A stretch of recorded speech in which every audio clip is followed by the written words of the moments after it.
Hello everyone, स्वागत है आप सभी का दिनेश सर इंजीनियरिंग चैनल पर। तो स्टूडेंट्स, जो कॉम्प्लेक्स नंबर है, कॉम्प्लेक्स नंबर के अंदर कॉम्प्लेक्स नंबर से रिलेटेड चाहे वो डी मूवियर्स थ्योरम हो या अलग अलग टाइप के क्वेश्चंस है, वो हमने आपको करवा दिया। लेकिन आज जो टॉपिक मैं कवर करने वाला हूं, ये एक बहुत बहुत ज्यादा अच्छा टॉपिक माना जाता है, बिकॉज इसके ऊपर आपके सेमेस्टर में हमेशा क्वेश्चन पूछा ही जाता है। जी हाँ बच्चों, मैं बात कर रहा हूं roots of an equation. Please ध्यान देना सभी लोग। आज हम बात करेंगे, कोई भी कॉम्प्लेक्स नंबर दिया रहेगा तो उसका रूट्स कैसे निकालते हैं। ठीक है, so roots of an equation. तो किसी भी इक्वेशन का रूट्स कैसे निकालते हैं, एंड मान के चलो अगर वो इक्वेशन आपका बच्चों मतलब एक्स रेस टू ऐसा समथिंग हो, तो आप सभी लोग को पता है कि अगर आपके पास कोई भी फंक्शन दिया रहेगा, उस फंक्शन का जो पावर होता है उसके हिसाब से डिसाइड होता है कि उसके कितने रूट्स है। जैसे मैंने बोल दिया एक्स रेस टू 2 मतलब एक्स की 2 वैल्यू है, एक्स रेस टू 3 मतलब एक्स की 3 वैल्यू है, ऐसा कुछ। मैं ऑब्वियसली बात है, ये कोई एक फंक्शन होगा, तो पावर में अगर जो भी n होता है, इसका मतलब क्या होता है, we are having n number of roots. आपने क्वाड्रेटिक इक्वेशन सॉल्व किया होगा, एंड किसी भी क्वाड्रेटिक इक्वेशन का जो हाईएस्ट पावर होता है पावर 2 होता है बच्चों। एंड पावर 2 होने की वजह से उसके कितने रूट्स आते हैं, 2 रूट्स। रूट्स मतलब कितने सोल्यूशन होंगे उस वेरिएबल के। बिकॉज हमारे कॉम्प्लेक्स नंबर में कोई भी फंक्शन बनता है तो उसके अंदर वेरिएबल मिलेगा ही मिलेगा, तो उस वेरिएबल के कितने सॉल्यूशन पॉसिबल है, राइट, कितने रूट्स पॉसिबल है, वो डिपेंड करता है हमारे n के ऊपर। तो n क्या होता है, एक तरीके से डिग्री ऑफ द फंक्शन। जैसे मैंने बोल दिया cos theta plus i sine theta का power n, so here n is the degree of the function. Clear बच्चों? तो n से हमें क्या समझ में आता है कि हमारे पास कितने रूट्स हैं। अगर n की वैल्यू 4 है तो 4 रूट्स है, n की वैल्यू 7 है तो 7 रूट्स है, n की वैल्यू 3 है तो 3 रूट्स है, n की वैल्यू 5 है तो 5 रूट्स है। तो हमेशा याद रखना, रूट्स मतलब उसके कितने सॉल्यूशंस आते हैं। इसको सीखने से पहले, इसको कुछ करने से पहले थोड़ा सा हमको बेसिक चीजें पता होनी चाहिए बच्चों। जैसे ऑब्वियसली बात है, इसका कॉन्सेप्ट क्या है, क्या स्टेप्स फॉलो करना होता है, वो मैं सिखाऊंगा। उसके पहले मैं आपको बताता हूं +1 -1 या +i - की वैल्यू क्या लिखना होता है। तो बच्चों याद रखना, जो बताने जा रहा हूं ये आपका एक तरीके से नोट है, नोट कर लो आप सभी लोग इसको।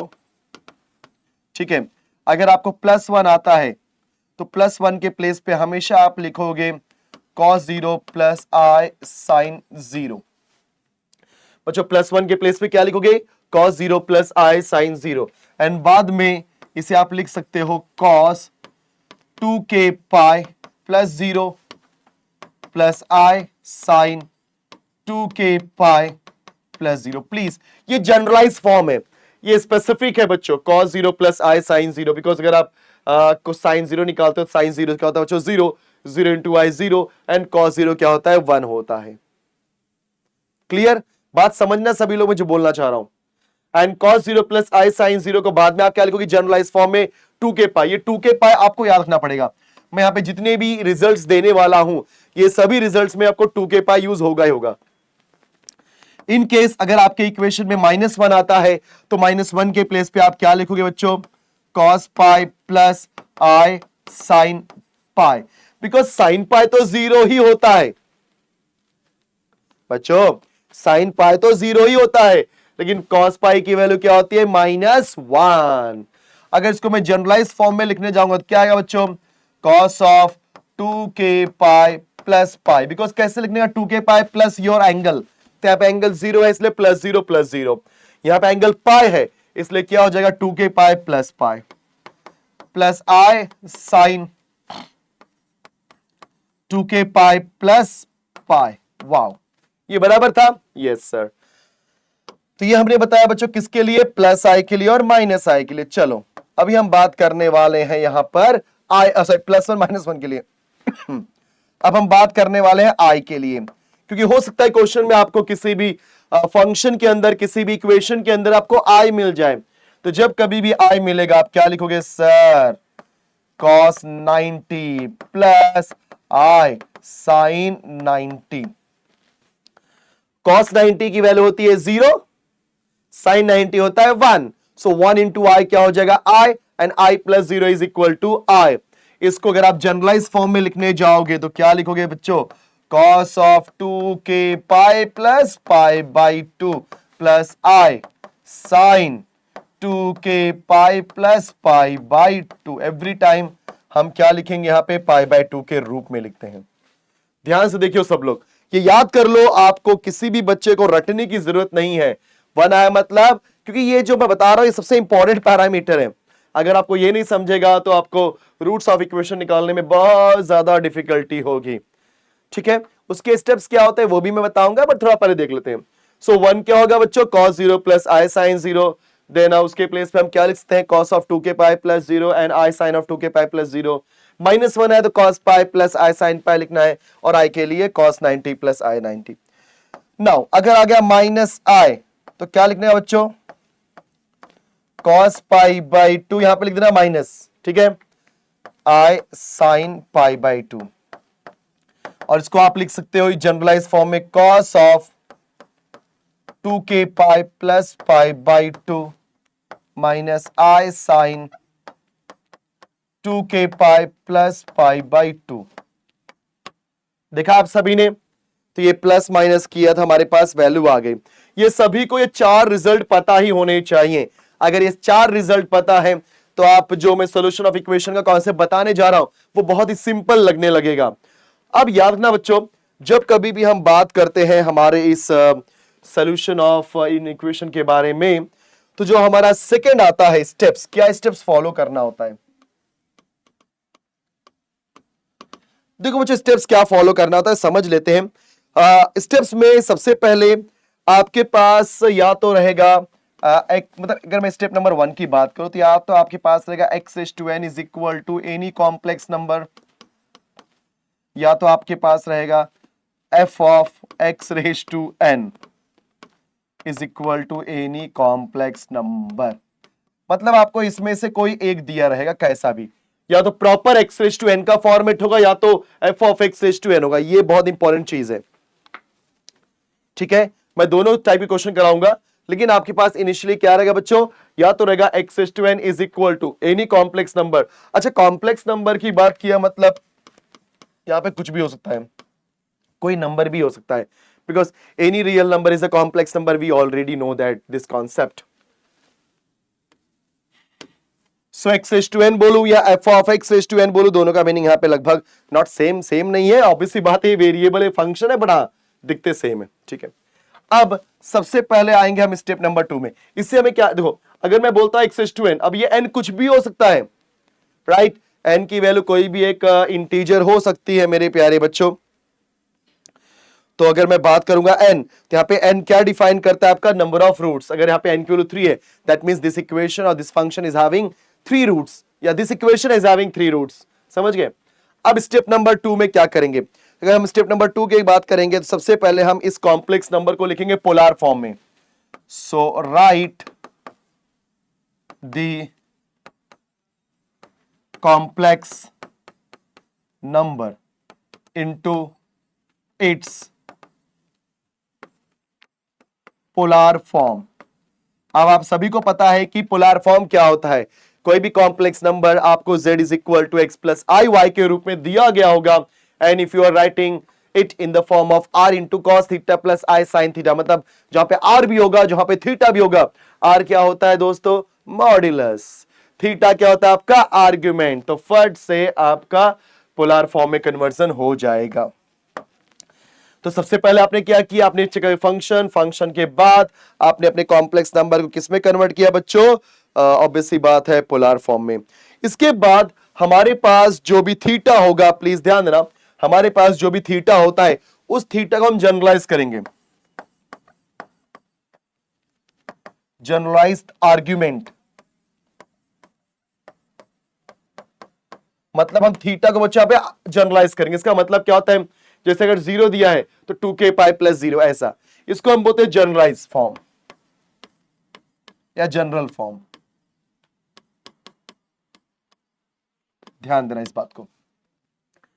तो मैंने जानबूझ के 1 माइनस 1 प्लस आई माइनस आई लिखा, लेकिन इसको जनरलाइज फॉर्म या कोई इसी तरीके से लिखना, आपको जनरलाइज करना ही पड़ेगा, बिकॉज हमारा जो n की वैल्यू है, n की वैल्यू कुछ भी हो सकती है, तो n के हिसाब से हमें चलना पड़ता है, इसलिए जनरलाइज करना ही पड़ेगा।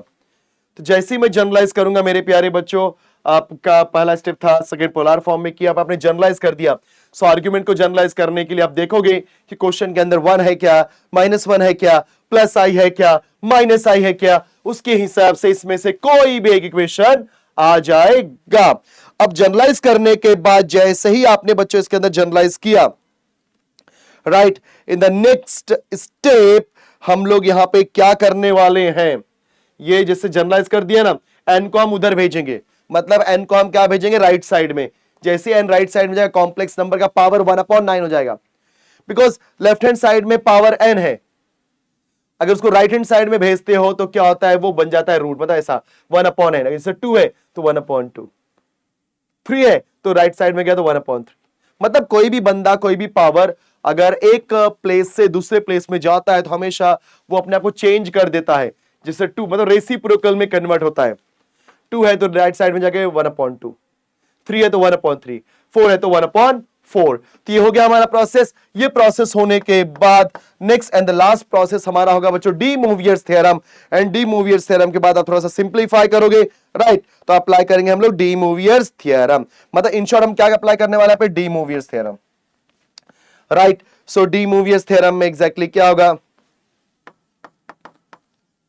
आप सभी को पता है, yes. So next step is De Moivre's theorem. De Moivre's के बाद नेक्स्ट स्टेप में हम क्या करेंगे, के की वैल्यू जो भी रहेगी उसको हम 0 1 2 3 डॉट डॉट डॉट n-1 तक जाएंगे। ये पूरा स्टेप फॉलो करोगे। अभी आपको हो सकता है कि कम समझे, बिकॉज बोलोगे सर ये क्या सिखा रहे हो, हमारे तो सब बताओ ना। टेंशन मत लो, जब इस क्वेश्चन मतलब इस पूरे स्टेप को मैं अप्लाई करूंगा क्वेश्चन के अंदर तो फट से समझ आ जाएगा। पहले आपके पास एक कॉम्प्लेक्स नंबर या कोई फंक्शन दिया रहेगा, उसको फट से आप कॉम्प्लेक्स नंबर को कन्वर्ट करोगे पोलर फॉर्म में।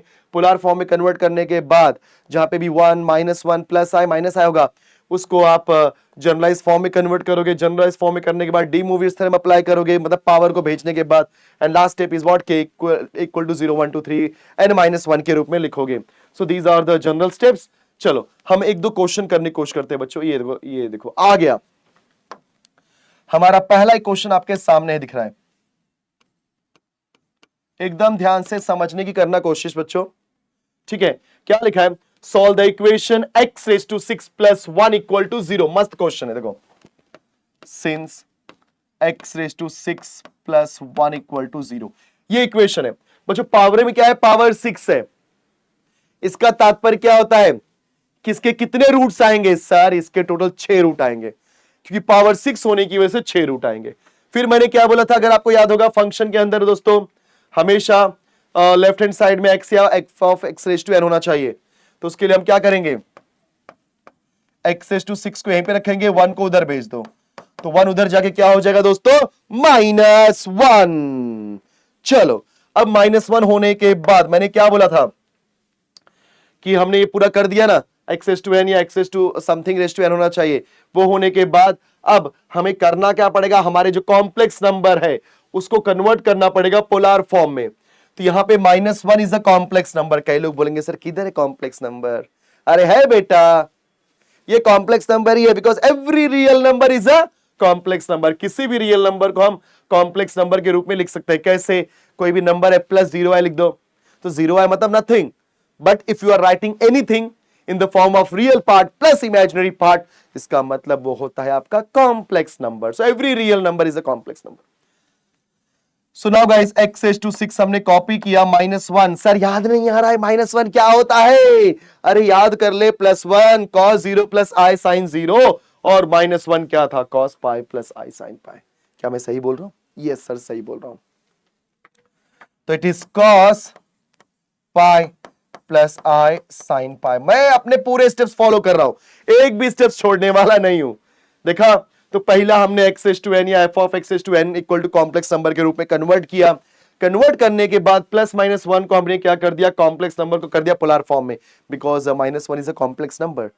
उसको जब मैं पोलर फॉर्म में कन्वर्ट करूंगा तो क्या आएगा, cos π + i sin π। Now generalise करेंगे थीटा के रूप में। सो बच्चों जनरलाइज करने का मतलब क्या होता है, उसको लिखो 2k π के रूप में। Yes, x⁻6 is equal to, it is cos of 2k π + π, wow, plus i। कितना सिंपल है, कई लोग बोलेंगे सर कितना इजी है। ये होने के बाद याद है डी मूवियर्स थ्योरम अप्लाई करना होता है, लेकिन मैंने बताया था डी मूवियर्स थ्योरम अप्लाई करने से पहले एन को भेजना है अपने को राइट में, पावर हो जाएगा रेसिप्रोकल। तो वैसे ही जब ये x⁻6 में मुझे x निकालना है ना, तो 6 को वहां भेजोगे, जैसे आप 6 को वहां भेजोगे बोलो क्या हो जाएगा, cos of 2k pi plus pi plus i sine 2k pi plus pi. पहला क्वेश्चन इसलिए सब बता रहा हूं, टेंशन मत लो। होल रेज टू हो जाएगा 1/6। देखा आप सभी ने, तो x⁻6 था, 6 के राइट साइड में क्या हो जाएगा 1/6। अब इतना होने के बाद क्या अप्लाई करेंगे हम लोग, डी मूवियर्स थ्योरम। क्या अप्लाई करेंगे बच्चों, डी मूवियर्स थ्योरम। सो डी मूवियर्स थ्योरम क्या बोलता है, इस 1/6 को सबके एंगल के पास भेज दो। Now x is equal to cos of 2k pi plus pi divide by 6, because 1/6 ना, तो ऐसा हो जाएगा plus i sine 2k pi plus pi divide by 6। चलो ये हो गया, आपके x की वैल्यू आ चुकी है मेरे प्यारे बच्चों। अब आप क्या करोगे, यहां पे k की वैल्यू क्या रखोगे, एक बार 0, एक बार 1, एक बार 2, एक बार 3, एक बार 4, एक बार 5, एक बार 6। नो 6 नहीं रख सकते, पूछो क्यों, सोचो 6 नहीं रख सकते आप, क्योंकि हमारे पास कितने रूट्स हैं, 6 रूट है। जब आप k की वैल्यू रखते हो 0, तो 0 1 2 3 4 5, याद है मैंने लिखा था n-1 तक जाना होता है, n-1 एक कम तक जाना होता है। Because if you are having n roots, n number of roots, तो 0 से स्टार्ट किया तो n-1 तक ही जाओगे ना, तभी तो आएगा। काउंट करो 6 रूट होता है क्या, चेक करो, 1 2 3 4 5 6 हो तो गया 0 काउंट करके, इसलिए हमेशा एक कम तक जाने का बेटा, ठीक है। तो ये मेरे पास आंसर आ चुका है, एंड ऑब्वियस सी बात है, आप इसको पोलर फॉर्म में लिखना है पोलर फॉर्म में लिखो, एक्सपोनेंशियल फॉर्म में लिखना है तो एक्सपोनेंशियल फॉर्म में भी लिख सकते हो। कैसे, x equal to e raise to, yes yes yes, हमारे पास आई ई रेज टू क्या होता है बच्चों, i theta, where theta is 2k pi plus pi divide by 6, where k is equal to 0, 1, 2, 3, 4, 5। That's it. दोनों सही आंसर है, दोनों करेक्ट जवाब है, दोनों में से आप कोई भी वैल्यू आप ले सकते हो, राइट। अगर आपको दिखाना है तो आप दिखा सकते हो, k की वैल्यू 0 पुट करके, यहां कहीं पर भी दिखा लो यार, कहीं पे भी। अगर आपने एग्जांपल, जैसे मैं अगर एक्सपोनेंशियल फॉर्म में ना करूं, एग्जांपल बच्चों, कुछ लोगों को नहीं पसंद आता एक्सपोनेंशियल फॉर्म,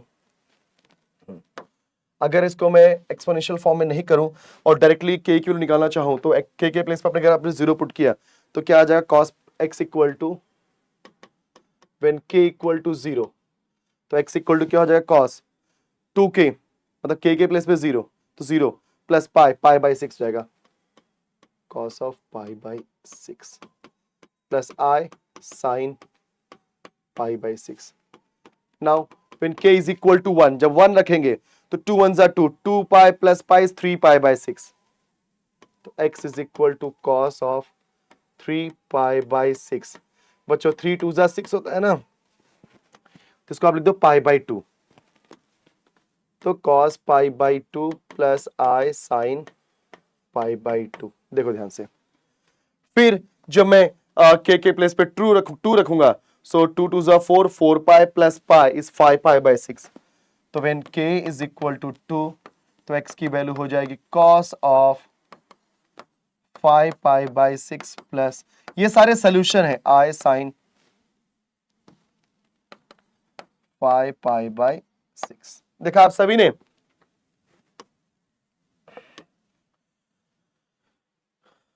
थ्री रखते हैं k इक्वल टू, फिर k इक्वल टू 4 भी रखेंगे and k is equal to 5 भी रखेंगे, तो x is equal to x is equal to x is equal की वैल्यू आती जाएगी। चलो अगर हमने यहां पे रखा बच्चों 3, so 3 2 6 pi, 6 plus pi 7 pi, cos of 7 pi by 6 plus i sine 7 pi by 6। ये सब किसके, इसके सोल्यूशन है, मतलब x की सारी वैल्यूज है बच्चों। मैंने क्या बोला था, x is to 6 plus 1 equal to 0, this is the equation and our main objective is to solve this equation. Now the order बोल रहा हूं, the degree of this equation is 6, that's why the number of roots equal to 6। तो इसके हमारे पास highest degree क्या है बच्चों? 6 है, 6 है। इसके 6 सोल्यूशन आएंगे, 6 रूट्स आएंगे, वही 6 रूट्स मैं निकाल के दिखा रहा हूं, ठीक है।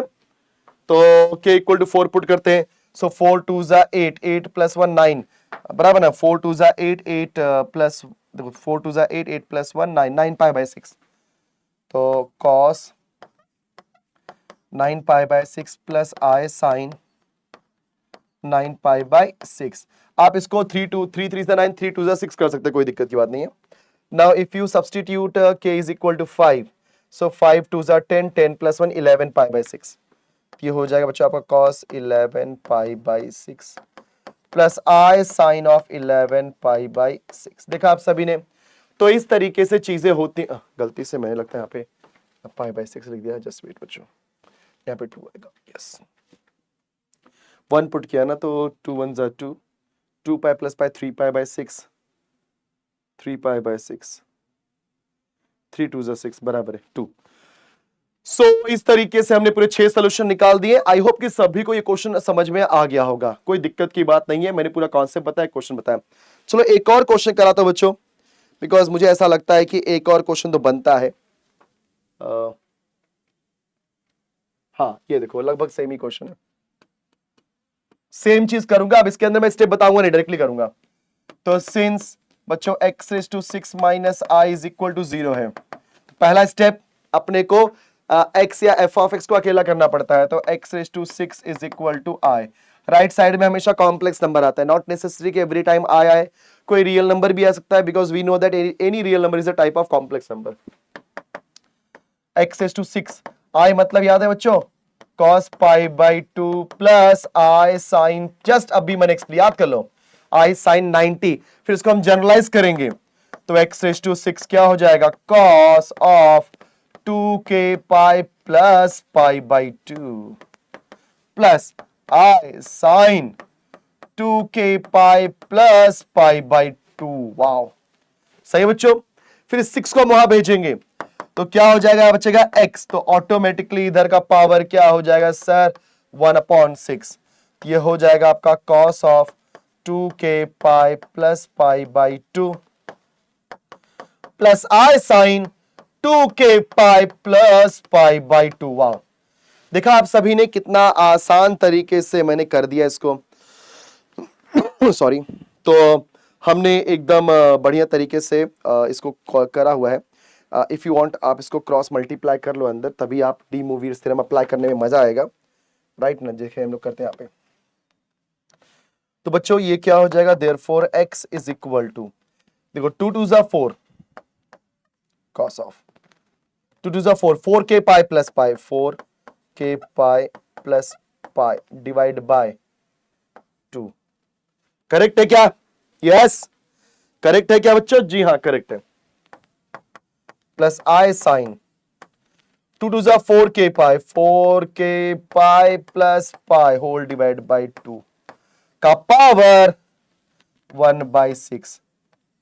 चलो अप्लाई कर दो डी मूवियर्स, लास्ट स्टेप है। तो by applying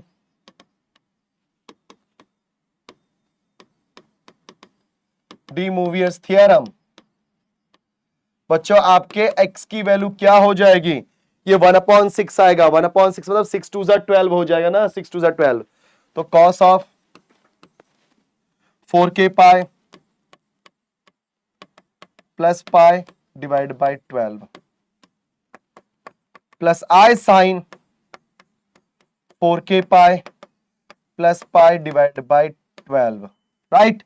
Yes. If you want to write this equation in the form of exponential, so x की वैल्यू क्या हो जाएगी? e raised to I theta, where this is theta cos theta, तो 4k pi plus pi divided by 12, where k is equal to 0 1 2 3 4। यहाँ पे n की value क्या है? 6, तो 6 - 1 होता है 5 तक जाना है। चलो हो गया।